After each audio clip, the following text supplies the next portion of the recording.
Ven Espíritu Santo, hoy quiero entregarte todo para vivir con plena libertad interior, sin aferrarme a nada, sin apegos que me esclavicen. Muchas veces me hago esclavo de tantas cosas y no soy capaz de renunciar a ellas. Así me lleno de tristezas e insatisfacciones. Ven Espíritu Santo, toca mi corazón y regálame un santo desprendimiento para que no pierda la paz cuando no logro conseguir algo y para que no me angustie cuando algo se acaba. Quiero caminar liviano, sin tanto peso en mis hombros. Quiero respirar libre, sin estar atado a tantas cosas y personas. Quítame esos apegos, espíritu de libertad, para que pueda caminar alegre y sereno. Amén. Primer día.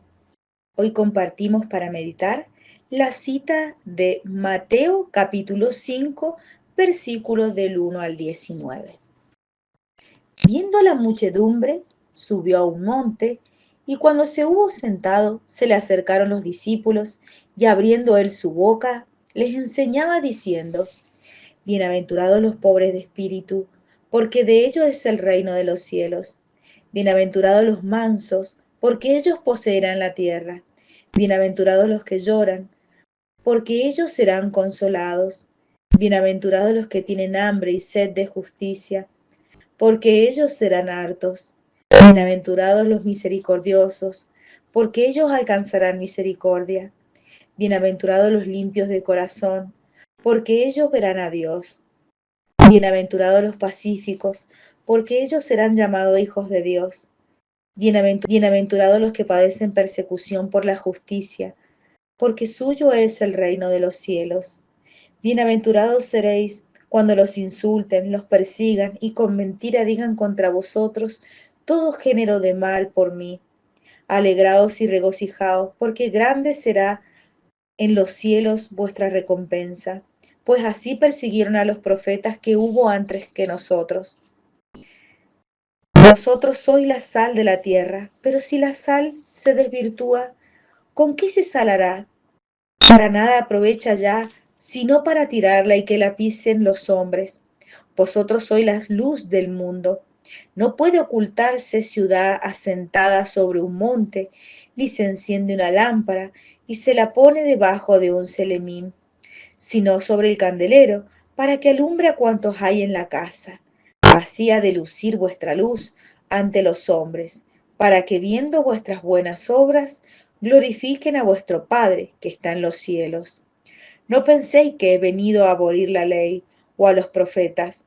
No he venido a abrogarla, sino a consumarla, porque en verdad os digo que antes pasarán el cielo y la tierra, que falte una jota o una tilde de la ley, hasta que todo se cumpla. Si pues alguno descuidase uno de estos preceptos menores y enseñara así a los hombres, será tenido por el menor en el reino de los cielos. Pero el que practicare y enseñare, éste será tenido por grande en el reino de los cielos. Es palabra de Dios. Te alabamos, Señor. En este comienzo de consagración a Jesucristo, por intermedio de nuestra Santísima Madre, la Virgen María, el Señor nos pide ser sal de la tierra y luz del mundo. ¿Cómo podremos lograr o intentar esta solicitud de nuestro Dios?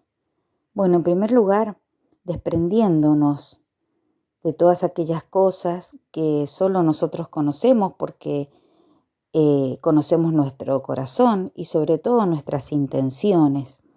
Todo aquello que nos aleja de Dios, todos aquellos apegos, todas aquellas tristezas, todo lo que nos quita alegría, nos roba la paz. En esta primera etapa de preparación, mirémonos un poquito al interior de cada una de nuestras almas y con total sinceridad veamos qué es aquello que nos aleja de Dios, qué es aquello que nos quita el poder ser felices, porque a eso a eso vamos y eso ansiamos, y el Señor quiere esa felicidad nuestra aquí en esta tierra y seguir compartiéndola con Él en la eternidad. Entonces, reflexionemos, meditemos, busquemos en nuestro corazón todas aquellas cosas que no son de Dios. Seamos sinceros, sincerémonos con nosotros mismos y veamos todo aquello que el Señor no le gustaría al Señor y que cada uno de nosotros conoce muy bien. Entonces, también una forma de lograr esto puede ser acudir al sacramento de la reconciliación, entregar toda esa mochila que nos pesa y dejársela al Señor para que sea Él el que obre en nuestras vidas. Que así sea. Oraciones que se rezarán durante los 12 días preliminares. Vení, Creator Spiritus. Ven, Espíritu Creador, visita las mentes de tus siervos, llena de la gracia de lo alto los pechos que tú creaste. Tú, que eres llamado Paráclito, don de Dios Altísimo, fuente, viva, fuego, amor y unción espiritual. Tú, septiforme en el don, dedo de la paterna diestra. Tú, auténtica promesa del Padre, que enriqueces las lenguas con palabras. Enciende lumbre en los sentidos, infunde amor en los corazones, corroborando con vigor constante la fragilidad de nuestro cuerpo. Rechaza más y más lejos al enemigo, concede prontamente la paz, yendo así, tú delante como guía, evitemos todo mal. Haz que por ti conozcamos al Padre y conozcamos también al Hijo, y por ti, Espíritu de entrambos, creamos en todo tiempo. A Dios Padre sea la gloria, y al Hijo que entre los muertos resucitó, y al Paráclito por los siglos de los siglos. Amén. Ave Maris Stella. Salve, estrella del mar, Madre, que diste a luz a Dios, quedando perpetuamente virgen, feliz puerta del cielo. Pues recibiste aquel ave de labios de Gabriel, ciméntanos en la paz, trocando el nombre de Eva. Suelta las prisiones a los reos, da alumbre a los ciegos, ahuyenta nuestros males, recábanos todos los bienes. Muestra que eres madre, reciba por tu mediación nuestras plegarias. El que ha nacido por nosotros se dignó ser tuyo. Virgen singular, sobre todos suave, haz que libres de culpas seamos suaves y castos.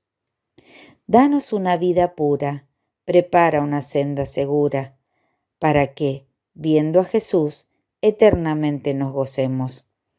Gloria sea a Dios Padre, honor a Cristo Altísimo y al Espíritu Santo, a los tres, un solo honor. Amén. Magnificat. Proclama mi alma la grandeza del Señor, se alegra mi espíritu en Dios mi Salvador, porque ha mirado la humildad de su esclava. Desde ahora me felicitarán todas las generaciones, porque el Poderoso ha hecho obras grandes en mí, y su nombre es santo. Y su misericordia llega a sus fieles de generación en generación sobre los que le temen. Él hace proezas con su brazo, dispersa a los soberbios de corazón, derriba del trono a los poderosos y enaltece a los humildes. A los hambrientos los colma de bienes y a los ricos los despide vacíos. Acogió a Israel su siervo, acordándose de su misericordia, como lo había prometido a nuestros padres, en favor de Abraham y su descendencia para siempre. Gloria al Padre, y al Hijo, y al Espíritu Santo, como era en el principio, ahora y siempre, por los siglos de los siglos. Amén. Propósito del día 1. Escribir en una hoja los vicios y apegos que tengo. Rezar un Padre Nuestro, un Ave María y un Gloria por el desapego de ellos.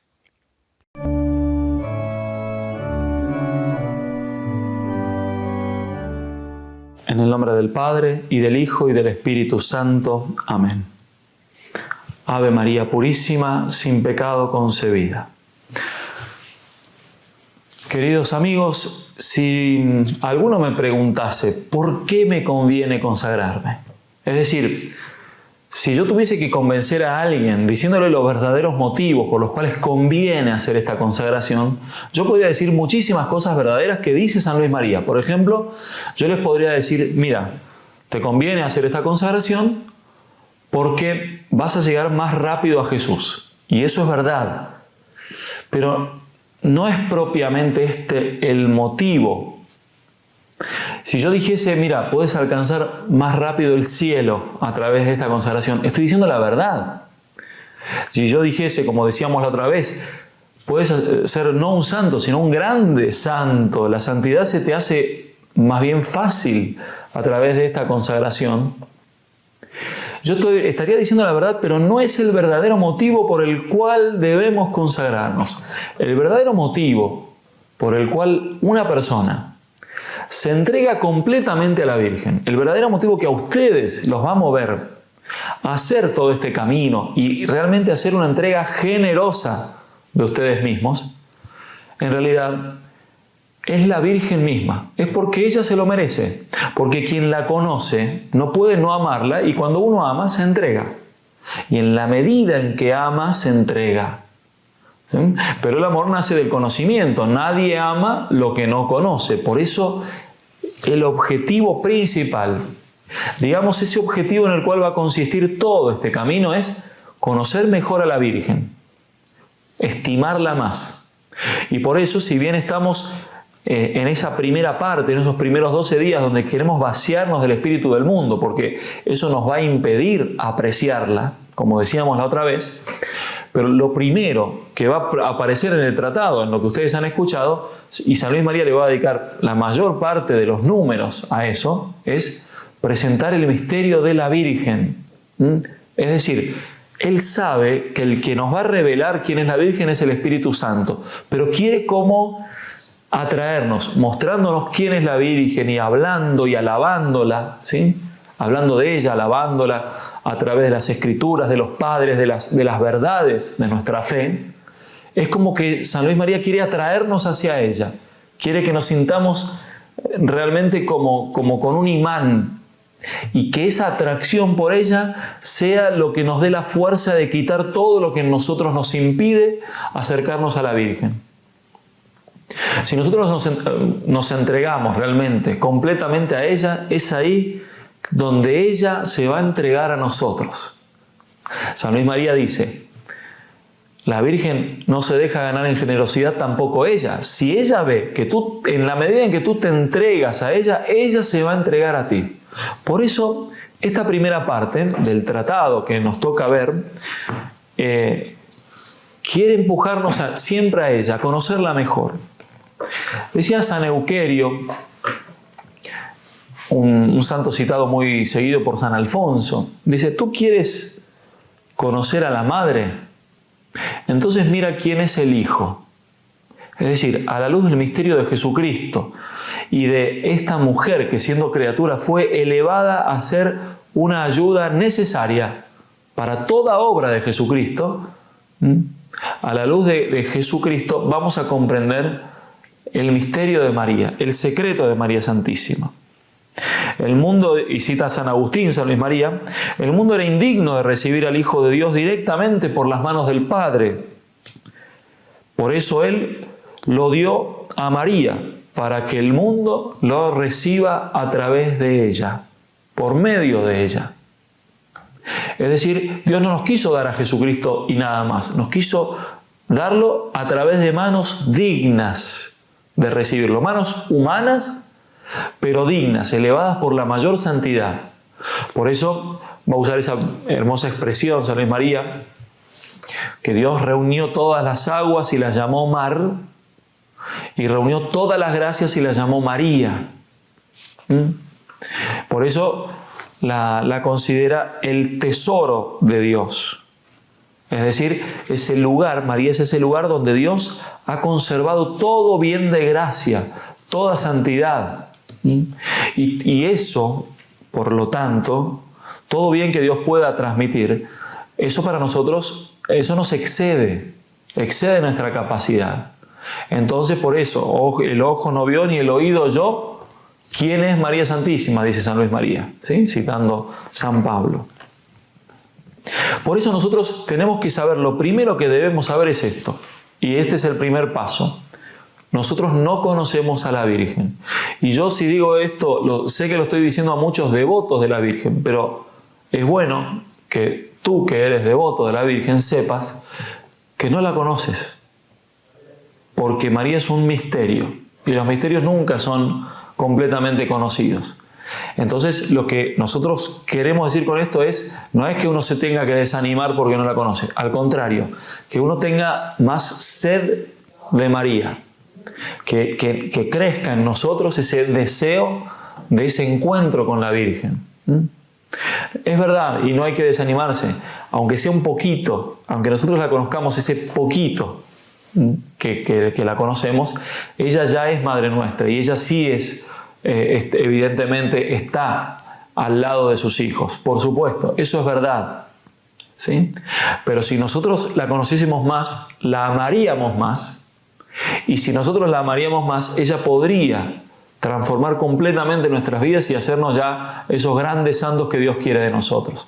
Por eso los animo a todos a seguir considerando estas grandezas de la Virgen, como nos va a proponer San Luis María en estas primeras partes del tratado. Él va a ir siguiendo distintos aspectos, distintas alabanzas a la Santísima Virgen, para que nosotros nos acerquemos cada vez más a su misterio, a ese secreto por el cual, cuando estemos unidos a ella, toda cruz, toda dificultad se nos va a hacer dulce, fácil. Y por eso la santidad misma se nos hace fácil. Un saludo a todos y encomendémonos a la Santísima Virgen, especialmente en estos primeros pasos de nuestro camino. Un mundo mundano. Un mundo mundano. Primera lección. Saquen sus cuadernos, por favor, vamos a empezar a anotar, les voy a dar citas bíblicas, citas del magisterio, ejemplos. Es importante que tengan su cuadernito para que ustedes después puedan repasar las notas y porque al final de cada lección vamos a dejarle una práctica a cada uno de ustedes. Entonces es importante que ustedes escriban esa práctica para que no la vayan a olvidar. Empecemos entonces hablando de un mundo mundano. ¿Y por qué hablamos de un mundo mundano? ¿A qué nos referimos con esto de vaciarnos del espíritu del mundo? ¿Qué tiene de malo el mundo? Pero si el mundo es la creación, pero si Dios hizo el mundo, ¿cómo es esto que nos tenemos que vaciar del mundo? Muy bien, para entender qué significa mundo, debemos comprender la definición de esta palabra en tres aspectos distintos, es decir, tres acepciones distintas de esta definición de palabra. Empecemos con la primera, mundo como creación de palabra. Empecemos con la primera, mundo como creación. Mundo como creación, por supuesto que no tiene nada de malo y no tenemos que vaciarnos del mundo en cuanto a la creación. En el libro del Génesis, en el capítulo 1, versículo 31, dijo el Señor, vio Dios cuanto había hecho y todo estaba muy bien. Sexto día de la creación, había Dios concluido todo, vio la creación y todo estaba muy bien. ¿Significa que debemos rechazar la creación que Dios nos dio? De ninguna manera. Entonces, cuando hablamos de mundo, en estas dos lecciones que vamos a tener, no nos referimos a la creación. La creación en sí misma es buena. ¿Quién no se enternece al ver un niño recién nacido, por ejemplo? Ahora que acabo de tener a mi hija Manuelita, ¿cómo no me lleno de ternura viendo sus uñitas, sus manitos? Es que yo a veces me pongo a contemplarla simplemente y me llena de emoción. ¿Quién no se llena de ternura viendo la creación, un bello a montañas que atraviesan un bello río? Estamos hablando de la creación de Dios, que no tiene nada de malo, ¿eh? Al contrario, hay que cuidarla. Hay que cuidar la creación, el Señor nos la ha dado para que la usemos razonablemente. Entonces, acá no vamos a hablar del mundo en cuanto a creación. Segunda acepción de la palabra mundo. Mundo en cuanto a estructuras. a estructuras del mundo. Hablamos de las estructuras económicas, hablamos de las estructuras sociales, hablamos de las estructuras políticas, hablamos de las estructuras generales y tampoco tiene nada de malo. Aunque en estas estructuras se pueda prestar para que haya corrupción, se pueden presentar casos de corrupción y muchas de esas estructuras estén bastante desacreditadas, no podemos decir en sí mismas que sean malas. No son malas, pues necesitamos de ellas, necesitamos de todas estas estructuras para el sano desarrollo de la humanidad. Es más, hay un documento muy importante que todo católico debería tener que se llama el Concilio Vaticano II. El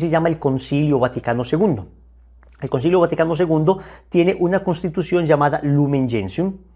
Y esta constitución es bien importante porque es una constitución que nos habla sobre todo del papel del laicado en el mundo actual, ¿no? El papel de la iglesia en el mundo actual, pero tiene un capítulo muy dedicado a los laicos, a los que no somos sacerdotes, y es bien importante que nosotros lo conozcamos. En el numeral 34 de esta constitución Lumen Gentium del Concilio Vaticano II dice lo siguiente: de este modo, también los laicos, tú y yo, claro que ahora también nos están viendo sacerdotes, religiosas, seminaristas, hemos sabido que muchas personas nos acompañan. Un abrazo para todos y bienvenidos a esta consagración. De este modo también los laicos, como adoradores que en todo lugar actúan santamente, consagran el mundo mismo a Dios. Entonces, primer mundo como creación no tiene nada de malo, debemos cuidarlo razonablemente. Segundo mundo, segunda concepción de mundo como estructuras, estamos llamados a consagrar esas estructuras a Dios. Es decir, a ser sal de la tierra y luz del mundo. No tiene nada de malo entonces esas estructuras, sino que tenemos que ser testimonio de Cristo allí, en esas estructuras. Y acá habla el concilio especialmente de los laicos, debido a que a los laicos, digamos, que nos corresponde por naturaleza la santificación de las realidades temporales. Claro, un sacerdote no puede ponerse, no puede estar, digamos, trabajando en un trabajo secular que le robaría tiempo para el apostolado, para aquello para lo que se consagró. Entonces, si el sacerdote está dedicado a lo sagrado, ¿quién va a estar allí donde se trabaja, donde se estudia, en esas estructuras sociales? Pues los laicos. Los laicos vamos a estar allí y vamos a hacer presencia de Cristo en esos lugares. Los laicos vamos a estar allí y vamos a hacer presencia de Cristo en esos lugares. Y vamos con nuestro testimonio de vida, vamos con nuestra palabra de vida, vamos con nuestro entusiasmo apostólico a decirle a la gente que hay un Dios que los ama, que hay un Dios que nos salvó, que hay un Dios que lo es todo para nosotros, que cambió nuestra vida y puede cambiar la vida también de ellos. Y ese testimonio va a hacer que esas estructuras se consagren a Dios. Y cuando algún católico verdaderamente coherente está en alguna de estas estructuras, en un puesto importante, pienso yo en los católicos que están en la política, pienso en los católicos que están en el mundo del arte, en los católicos que están en el mundo del deporte, que destacan particularmente por algo, allí tienen que ser testimonio de Cristo, allí tienen que alumbrar para que las personas sepan que Cristo vive. Acá tampoco nos referimos a esas estructuras como mundo. Hay una tercera acepción de la palabra mundo y a ese sí que nos referimos. Es el mundo como ambiente de pecado. Escúchenme bien, el mundo como ambiente de pecado. Tiene, digamos, dos características este mundo. Está bajo el poder del maligno y segundo, no podemos tener amistad con este mundo. A esto nos referimos con el apelativo mundano, a este tipo de mundo. A ver, cuando hablamos de una persona mundana, no nos referimos a una persona que pertenece a la creación, ni nos referimos a una persona que pertenece a las estructuras sociales. Cuando hablamos de una persona mundana, pues todos sabemos que nos referimos a una persona que está en vicios, una persona irresponsable, una persona que, digamos, no está en los caminos de Dios, todo lo contrario, está lejos de los caminos de Dios, cuyos pensamientos son contrarios a los pensamientos del Evangelio, cuyos razonamientos son contrarios a los razonamientos de Cristo. Eso es una persona mundana. Entonces, decimos estas dos características. Ese mundo, como ambiente de pecado, está bajo el poder del maligno. En la primera carta del apóstol San Juan, vemos que somos de Dios. Tú y yo somos de Dios. Oye, tú no eres del mundo, eres de Dios. Sabemos que somos de Dios. Tú le perteneces a Dios. Y si le perteneces a Dios, ¿por qué estás preocupado en este momento? Deja todo en manos de Él. Sabemos que somos de Dios. Y que el mundo entero yace en poder del maligno. Palabra de Dios, te alabamos, Señor. Nosotros somos de Dios, pero el mundo entero, es decir, el ambiente de pecado que hoy tenemos, yace en poder del maligno, está bajo el poder del maligno. Entonces, este mundo tiene un capitán. Este mundo como ambiente de pecado tiene un jefe, tiene un señor. Es Satanás. Satanás. Y desafortunadamente es el mundo que está extendiéndose por todas partes. Saben ustedes que el demonio siempre ha querido imitar a Dios. Siempre ha querido imitar a Dios. Entonces, como Dios hizo una creación hermosa, el demonio también hizo su propia creación. Como Dios hizo un mundo, el demonio hermosa, el demonio también hizo su propia creación. Como Dios hizo un mundo, el demonio creó su propio mundo. Y el mundo del demonio es ese, el ambiente de pecado, es el ambiente de asesinato, es el ambiente de mentira, es el ambiente de aparentar, es el ambiente de humillar a los demás, es el ambiente que nos rodea. Es el ambiente donde lo que impera es un sentimiento permanente anticristiano.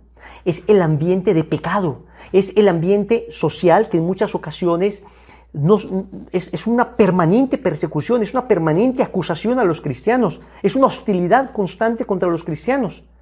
A ese mundo es al que se refiere San Juan diciendo que está bajo el poder del maligno. Y después dice el apóstol Santiago en el capítulo 4, versículo 4 de su carta de Santiago 4:4, dice que tú y yo, como católicos, como cristianos, no podemos ser amigos de ese mundo. Dicen, como cristianos, no podemos ser amigos de ese mundo. Dicen, ¿no saben que la amistad con este mundo es enemistad con Dios? Quien desee ser amigo del mundo, se hace enemigo de Dios. Ok, aquí está muy claro.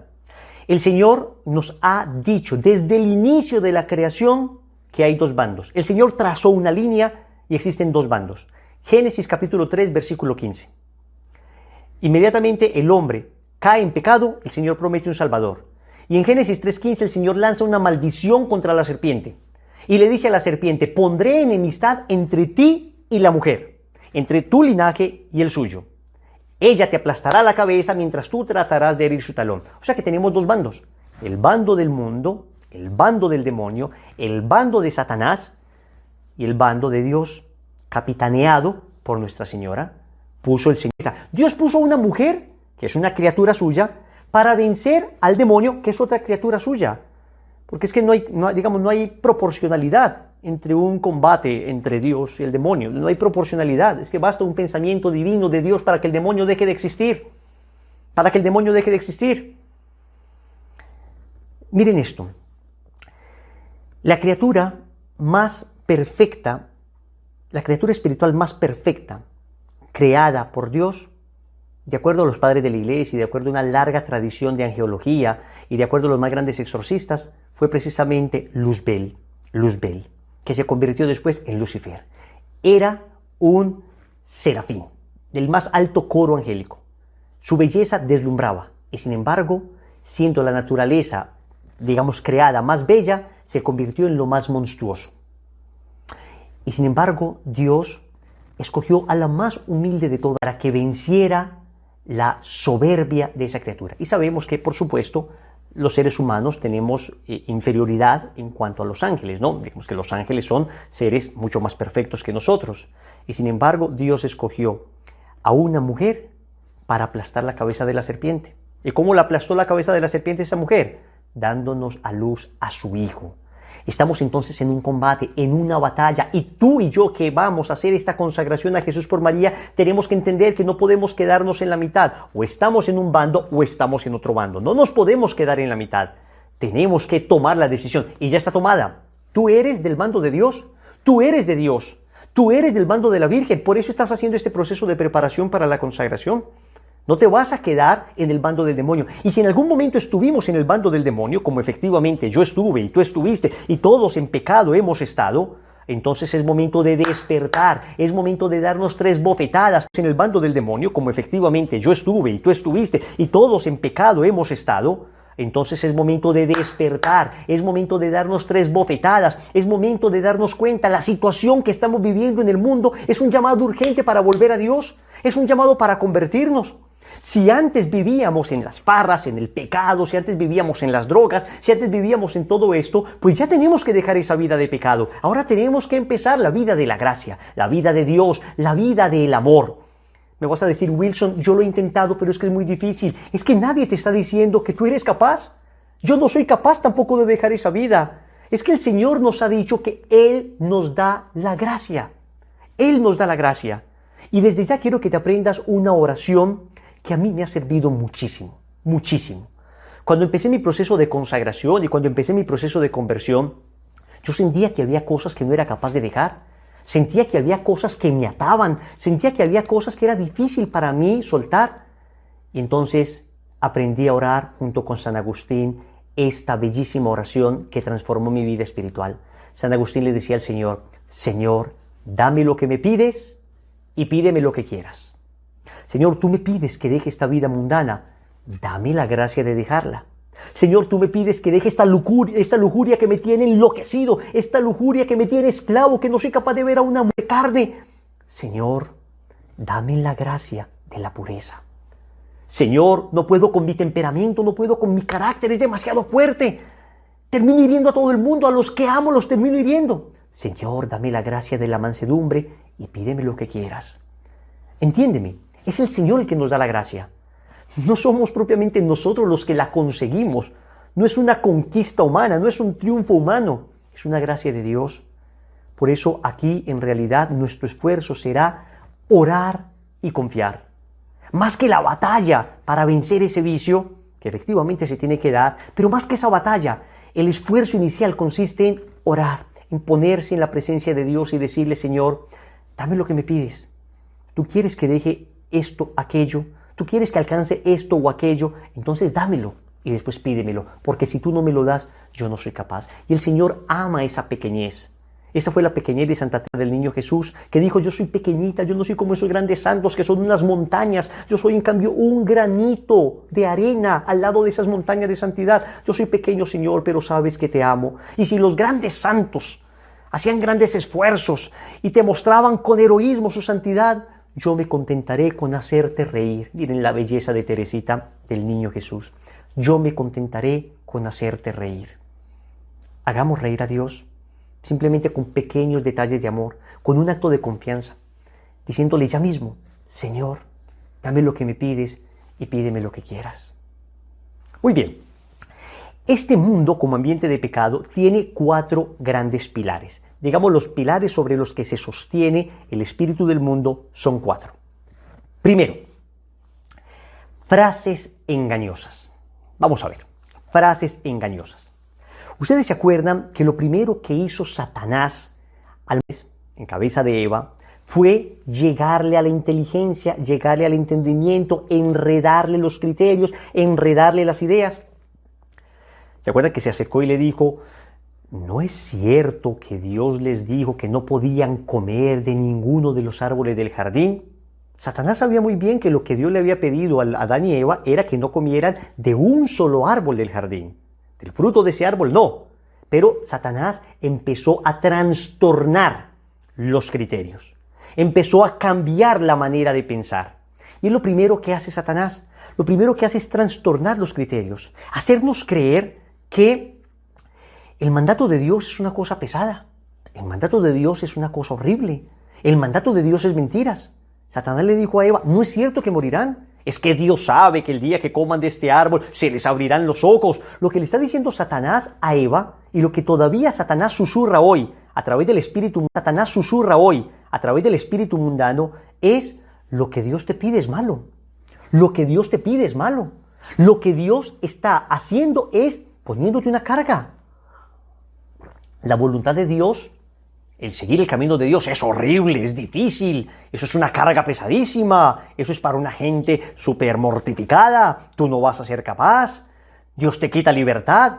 Miren, esas frases empiezan a trabajar en nuestro interior y empiezan a deformar la palabra de Dios. Dejamos de escuchar la palabra de Dios y empezamos a escuchar la palabra del mundo. ¿Y cuáles son esas frases engañosas? En todo sentido, en todos los ámbitos, en todo aspecto de la vida, hay frases de estas que empiezan a trastornar nuestra manera de pensar. Esa frase, por ejemplo, de la que no muestra no vende. Es una frase para trastornar la virtud de la pureza. Entonces tienes que exhibirte. Y por eso tenemos desafortunadamente hoy mujeres que se exhiben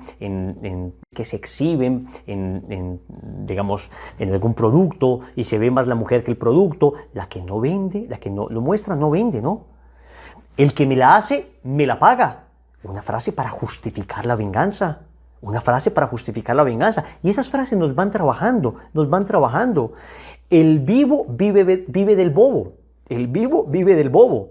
Una manera también de justificar el hurto. Ven, empezamos a justificar con una serie de frases la vida licenciosa. Y empezamos a decir, pues, si todo el mundo lo hace, está bien. Si todo el mundo lo hace, está bien. Comamos y bebamos que mañana moriremos. Frases que nos hacen perder la visión de la eternidad. Es muy delicado dejarnos transformar la manera de pensar por estas frases. Porque cuando se nos transforma la manera de pensar, terminamos transformando nuestra manera de vivir para mal.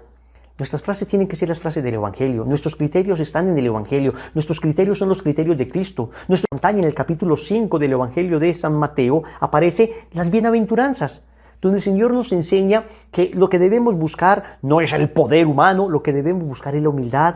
Lo que debemos buscar no es la venganza, lo que debemos buscar es el perdón. Lo que debemos buscar no es la riqueza, lo que debemos buscar es el desprendimiento. Lo que debemos buscar es la generosidad, es la justicia.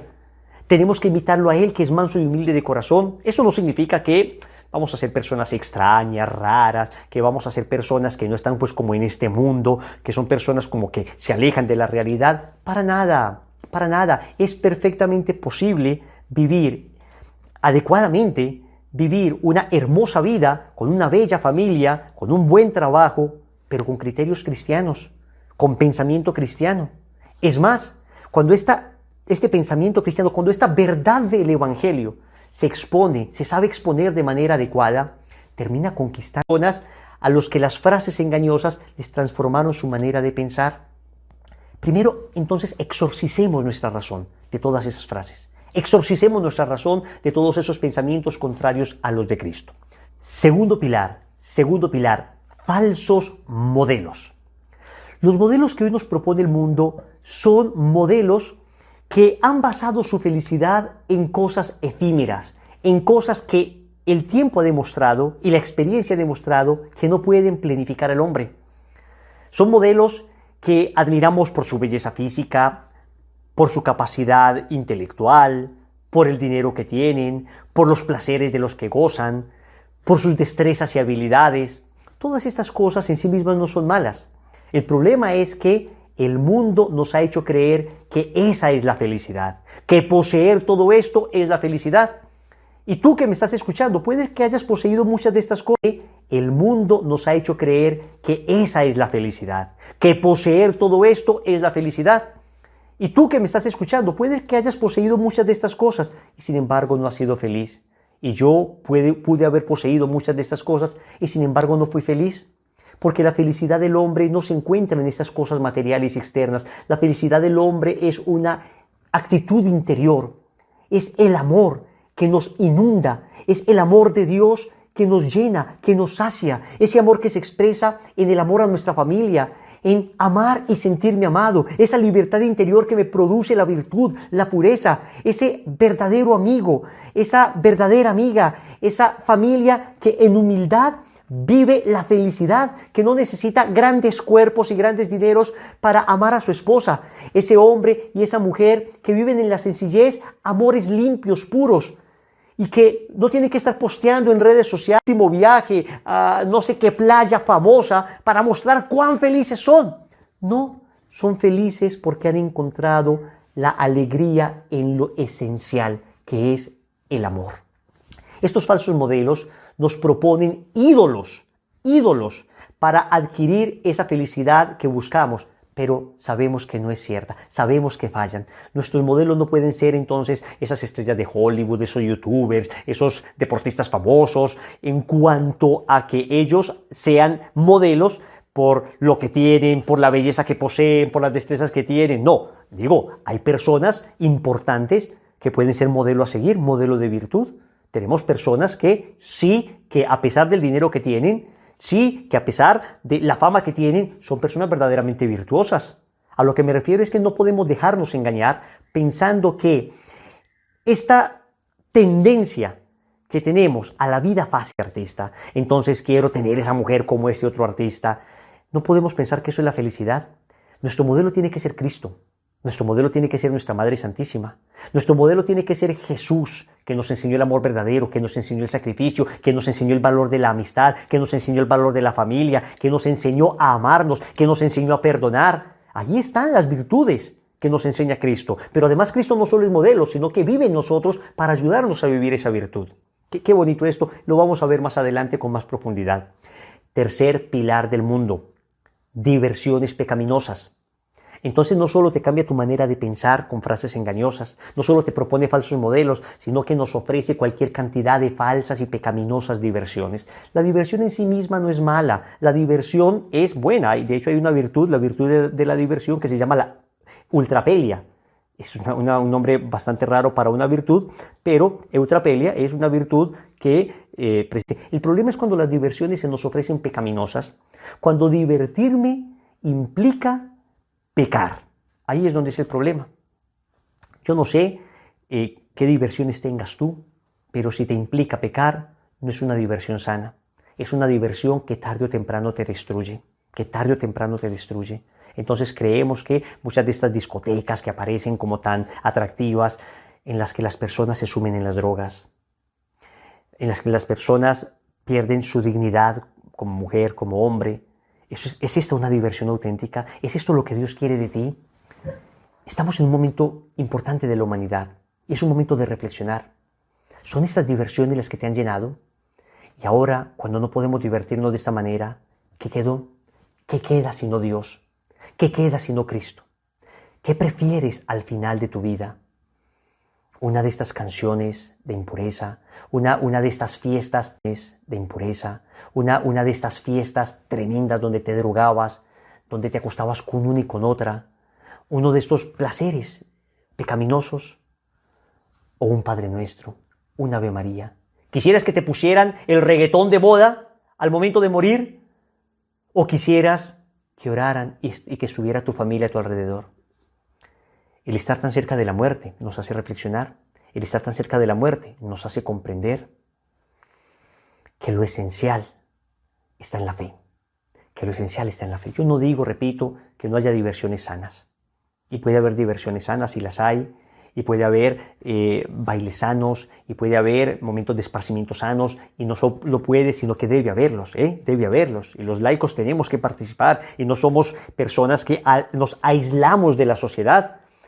Pero allí donde haya pecado, ahí es donde nosotros ponemos inmediatamente un alerta de advertencia. No porque discriminemos al mundo, somos santos y ellos pecadores, no, sino porque sabemos que el pecado nos daña, sabemos que el pecado nos hiere, sabemos que el pecado acaba nuestra relación con Dios y termina siempre esclavizándonos. Escúchame bien, las diversiones pecaminosas siempre terminan esclavizando, siempre. En cambio, la alegría verdadera siempre libera. ¿Tú quieres saber si tus diversiones son pecaminosas? Pregúntate, ¿eres esclavo de alguna de estas diversiones? Si eres esclavo, entonces es una diversión pecaminosa, porque el pecado siempre esclaviza.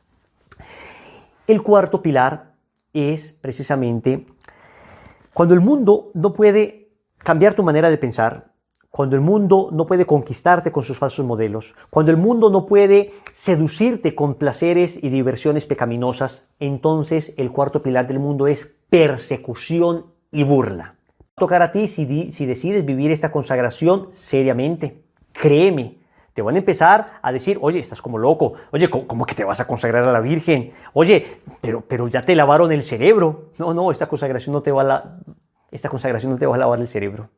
Esta consagración te va a lavar el corazón.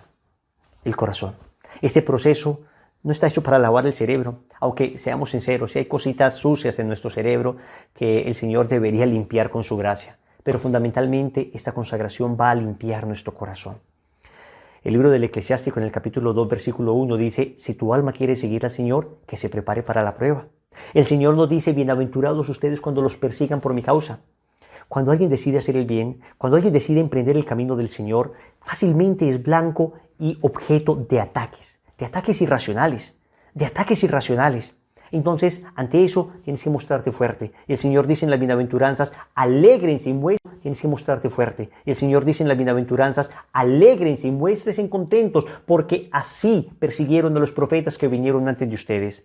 Es decir, hacer el bien en la lógica del mundo significa ser perseguido. Significa ser juzgado. Cuando te decides hacer el bien, significa que te van a acusar. Estos son los 4 pilares del mundo. Y son los 4 pilares que nos atacan y de los que nos tenemos que liberar definitivamente. Los laicos tienen como vocación propia el buscar el reino de Dios ocupándose de las realidades temporales y ordenándolas según Dios.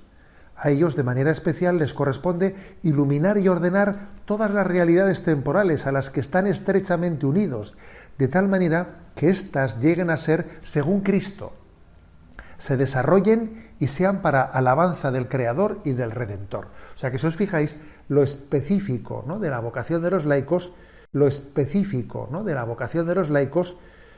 pues fijaros, no es pues ser sacristanes, y por supuesto que necesitamos sacristanes, ¿no?